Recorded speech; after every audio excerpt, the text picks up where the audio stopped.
Bwana Yesu asifiwe, ndugu msikilizaji wetu wa tafakari ya siku. Leo siku nyingine Bwana ametujalia neema na ametupa tafakari ambayo Roho Mungu anakwenda kutafakarisha siku ya leo. Ili tuweze kutembea katika siku ya leo tukiwa na kitu cha kutafakari kutoka kwenye neno. Neno la Kristo ndio hatua zetu za wokovu na si vinginevyo. Kwa hiyo neno la Kristo linatupa sisi kusogea hatua. Naamini kwa neno la leo pia tutasogea hatua. Ninasoma katika kitabu cha Wakolosai sura ile ya 15, sura ile ya kwanza mstari wa 15. Anasema, naye ni mfano wa Mungu, yani Kristo Yesu. Naye ni mfano wa Mungu asiyeonekana, mzaliwa wa kwanza wa viumbe vyote. Kwa kuwa katika yeye vitu vyote viliumbwa, vilivyo mbinguni na vilivyo juu ya nchi, vinavyoonekana na visivyoonekana, ikiwa ni vitu vya enzi au usultani au enzi au mamlaka. Vitu vyote viliumbwa kwa njia yake na kwa ajili yake. Naye amekuweko kabla ya vitu vyote, na vitu vyote hushikamana katika yeye. Naye ndiye kichwa cha mwili, yaani cha kanisa. Naye ni mwanzo, ni mzaliwa wa kwanza katika wafu, ili kwamba awe mtangulizi katika yote. Kwa kuwa katika yeye ilipendeza utimilifu wote ukae, na kwa yeye kuvipatanisha vitu vyote na nafsi yake, akiisha kufanya amani kwa damu yake, kwa damu ya msalaba wake. Kwa yeye ikiwa ni vitu vilivyo juu ya nchi au vilivyo mbinguni. Hapa tunamuona habari hizi zinazungumza juu ya Kristo. Juu ya Kristo, Yesu, ambaye alikuweko, yuko na ataendelea kuweko, na vyote vimefanywa katika yeye. Lakini kuna vitu vya msingi hapa vichache ndio nataka tuviangalie ili tuone sisi tunatakiwa kuishi vipi mtu anapokuwa amempokea Yesu. Leo hii tuna wokovu wa aina nyingi sana. Aina nyingi sana. Lakini Mungu ana wokovu wa aina moja. Mungu ana wokovu wa aina moja. Na huo wokovu wa aina moja ni kwa njia ya Kristo. Lakini pia watu tuna wokovu wa aina nyingi pia tukiwa bado tunamkiri Kristo. Sasa huu wokovu wa aina moja tunaosema ni upi? Ni upi? Ndio ambaye tutauangalia kwa dakika hizi chache tulizo nazo asubuhi ya leo. Kwanza kabisa tunaona kwamba huyu Kristo ni mfano wa Mungu asiyeonekana. Yaani Kristo ni Mungu asiyeonekana, ni mfano wa Mungu asiyeonekana, kwa sababu alipokuwa hapa duniani alikuwa katika mwili. La pili, yeye ni mzaliwa wa kwanza wa viumbe vyote. Kabla hakujaumbwa chochote alikuweko. Na inathibitishwa kwenye kitabu cha Mithali sura ile ya 8 mstari wa 30. Yaani kuanzia mistari kadhaa mpaka inakuja kufika huko kwenye mstari wa 30 inathibitisha maneno hayo ya kwamba yeye alikuweko. Anasema mstari wa 30, sitasoma mistari yote kwa sababu itachukua muda, lakini anasema nikianzia 28 anasema 27 25, kabla vilima haijawekwa imara, kabla vilima nalizaliwa, alipokuwa hajaumba dunia wala makonde wala chanzo cha mavumbi ya dunia, alipozithibitisha mbingu nalikuwepo, alipopiga duara katika uso wa bahari. Duara maana yake kuizalisha dunia. Maji yalipokuwepo yakatenganishwa, Roho Mungu akakaa pale kutulia kama inavyosema Mwanzo. Kwa hiyo sisi tunatambua historia ya uumbaji kuanzia hapo hapa, lakini yeye anasema alikuweko kabla ya hapo.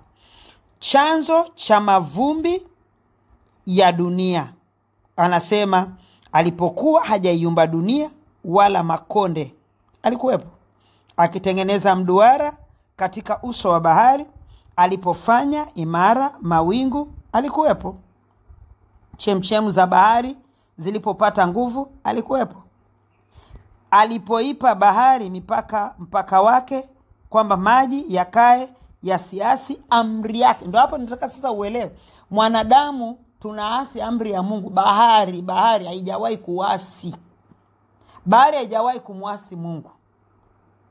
Alipoagiza misingi ya nchi alikuwepo, asema ndipo nilipokuwa pamoja naye. Alikuwa pamoja na Mungu. Na Mwanzo inatuambia nini? Akasema iwe na ikawa. Kwa hiyo Mungu aliposema iwe, sasa Kristo alikuwa ndio muumbaji. Yaani anasema kikombe kiwepo. Kristo sasa ndio anashughulikia kikombe kinakuwepo. Na kwa sababu alikuwa ndani yake, alikuwa pamoja naye, ni kusema na kuwa. Ndio nataka uelewe instant, ile anasema instant.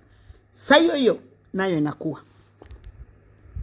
Anasema alikuwa pamoja naye kama stadi wa kazi. Nitaka kuthibitishia hilo. Kitu gani tunajifunza hapa leo? Kwamba katika yeye vitu vyote viliumbwa. Hakuna kitu ambacho kiliumbwa baada ya yeye. Hakuna kitu kiliumbwa kabla ya yeye, ila vyote viliumbwa baada ya yeye. Manake ni nini? Yuko juu ya kila kitu kinachoonekana na kisichoonekana. Mtu anayetaka kuelewa anaweza akaelewa. Anasema katika yeye vitu vyote viliumbwa, vilivyo mbinguni na vilivyo juu ya nchi, vinavyoonekana na visivyoonekana.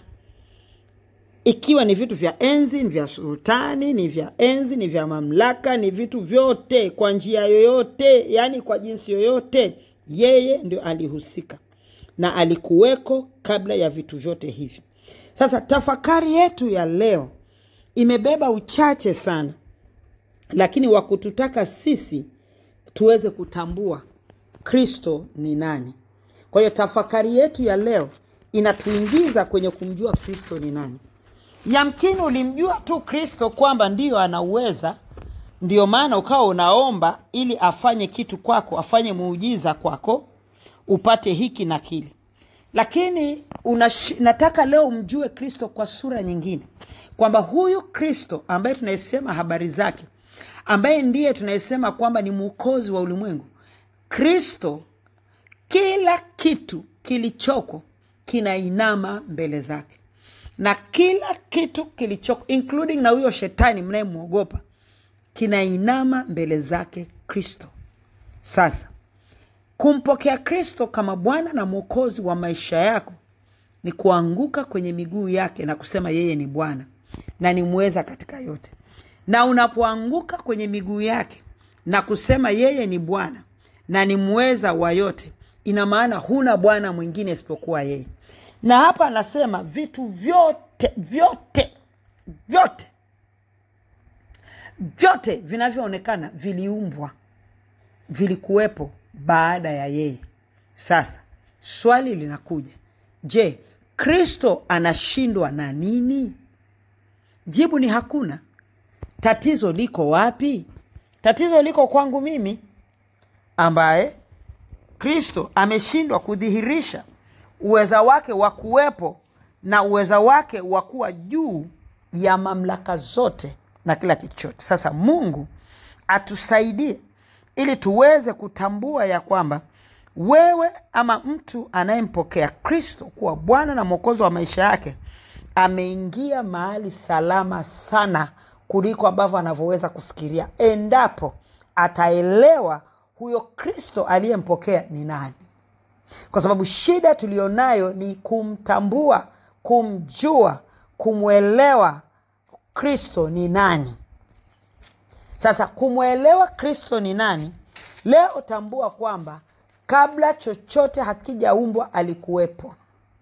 Kwa hiyo huwezi kumweka Kristo, ama hatuwezi kumweka Kristo kwenye kiwango chochote cha akili ya kibinadamu, bali mimi sasa na akili yangu ya kibinadamu ninapoanguka mbele zake na kusema yeye ni Bwana, ndipo nihame sasa mimi niondoke kwenye akili za kibinadamu za kumtafakari Kristo katika mipaka ya kibinadamu, nivuke mipaka na kumtafakari Kristo katika uweza wa kiungu wa mamlaka zote, ya kwamba yuko juu ya mamlaka zote, yuko juu ya uweza wote, yuko juu ya kila kitu kinachoonekana, kwa sababu yeye ni Bwana na yeye ni mfano wa huyo Mungu asiyeonekana, ambaye watu wanafikiri kwamba Mungu ni kitu fulani. Kristo ndio mfunua Mungu, ndio anamfunua Mungu, kwa sababu ndio amebeba lile umbile la kumfunua Mungu. Kwa hiyo alionekana duniani kama mwanadamu, na ndio maana watu wengi wanatembea, yani tunaishi sasa. Niseme kitu hapa, nifunge. Tunaishi na historia ya Yesu Kristo tangu kuzaliwa, na hatuishi katika Kristo ambaye alikuweko kabla ya uumbaji. Sasa katika wokovu ulionao, ukiishi na historia ya kuzaliwa kwa Yesu mpaka sijui akatembea Galilaya, akatembea Kapernaumu, akatembea sijui wapi, akaenda kule, akaenda kwenye bahari, akafanya hivi, utamweka Yesu kwenye kipimo cha mwanadamu. Lakini ukimwelewa Kristo katika kipimo cha uweza wa kwamba alikuweko kabla ya yale yote yaliyoumbwa, havijaumbwa na havija kuwepo, ndio utamuelewa Kristo ni nani na uweza wake ni nini. Kwamba uweza wake ni kwamba alipotamka Mungu kwamba na iwe nuru, nuru ikawepo. Kwa manake ni kwamba chochote kinawezekana kwako, maana chochote kinawezekana kwake. Ndio maana akasema yote inawezekana kwake yeye aaminie. Sasa shida ni kwenye kuamini. Nataka leo kaamini. Mtafakari huyu Kristo katika uumbaji, mtafakari Kristo katika mwanzo, alafu uamini kwamba yeye ndo alifanya yale na anaweza kafanya chochote. Sasa ndipo utauona ule uweza wa utendaji wa uumbaji ukiumbika kwako na Bwana akifanya. Hakuna kitu kigumu kama kufanya kitu ambacho hakikuwepo na kikawepo. Sasa leo sisi tunahangaika, tunamtaka Yesu atupatie chakula ambacho kiko hapo kondeni, kiko dukani kinauzwa. Unaona mahali ambapo akili zetu fupi? Namtaka Yesu afanye kitu, alafu bado naona kwamba anashindwa kunipatia mchele ambao uko kwenye duka la Abdalla, kunipatia mchele ambao uko kwenye duka la Mshihili, kunipatia mchele ambao uko kwenye kule sokoni, ambao mchele ushalimwa, ushasombwa na gari, ushaletwa sokoni, uko sokoni unauzwa, mchele unaonekana. Lakini bado tunaona kwamba Kristo Yesu hawezi kunipatia mchele ulioko dukani. Je, kama naona hawezi kunipatia mchele ulioko dukani, ndio maana nina mashaka? Ina maana naishi kwenye kutokuamini. Je, kile ambacho hakipo kabisa kinawezekana kuumbika kwangu? Jibu ni hapana. Sasa tunaishi kwenye anguko la kutokuamini. Tuondoke kwenye anguko la kutokuamini na tukaishi kwenye uzima ambao ulikuwa haupo. Katika Mwanzo sura ya kwanza anaosema kwamba kulikuwa foil, kulikuwa kuna kitu kabisa, lakini Roho Mungu alipotulia pale.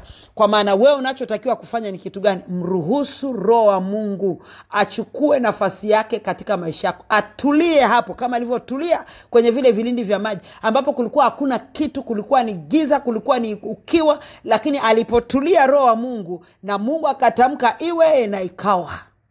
Sasa na tukayarejelea hayo. Kristo Yesu anaweza, tena anaweza sana kuliko ninavyoweza kufikiri mimi. Tumpe nafasi yake, lakini kwanza Roho Mtakatifu apate nafasi ya kukaa kwangu. Naamini kwamba Bwana anaweza kufanya kitu kikubwa. Mungu akubariki unapotafakari haya.